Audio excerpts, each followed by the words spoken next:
আপনি দেখছেন news now, আমরা জানি কোনটা খবর।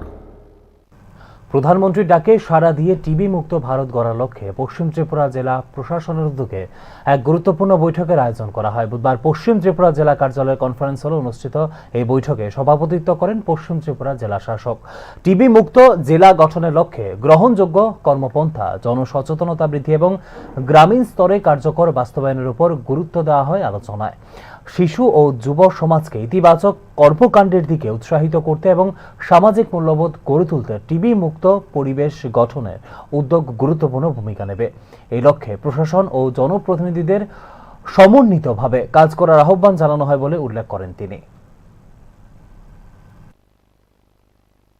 ये मीटिंग में सभी एसडीएम, हेल्थ के जितने भी हमारे स्टाफ हैं, पंचायत के हमारे जो रिप्रेजेंटेटिव हैं, बीडीओज हैं, सभी को लेकर ये मीटिंग की गई है ताकि हम एक टीबी मुक्त समाज की संरचना कर सकें।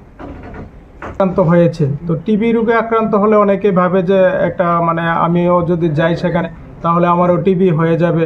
তো সমাজের দিক থেকে সে পিছিয়ে থাকে বা সমাজে সে সেই রকমভাবে মান্যতা পায় না। তার জন্য আমাদের যারা সরকারি আধিকারিক আছে, আমাদের জনপ্রতিনিধি আছে, তাদের প্রতিও আমরা আহ্বান রাখছি যাতে প্রত্যেকে একজন রুগীকে তারা অ্যাডহক নেয়। সেখানে বিভিন্ন ধরনের খাদ্য সামগ্রী, যেমন প্রোটিন জাতীয় খাবার বা টিবি রোগের যেগুলি খাবারের প্রয়োজন, সেই খাবারগুলি যাতে তাদেরকে সেখানে দেওয়া হয় এবং তাদের সাথে যাতে যোগাযোগ করে মানুষ টিবি রোগী যাতে সেটা না ভাবে যে তারা একা আছে, তাদের সঙ্গে কেউ নেই। তো তার জন্য আমরা প্রত্যেককে সেখানে সেই প্রধান হোক বা আমাদের বিডিও হোক বা ডিএম হোক বা আমাদের অন্যান্য অফিসার হোক বা অন্য কোনো জনপ্রতিনিধি হোক, আমরা সবাই প্রত্যেকে একটা দুটো বা তিনটা করে আমরা টিবি রোগীকে সেখানে অ্যাডহক আমরা নেব, নিয়ে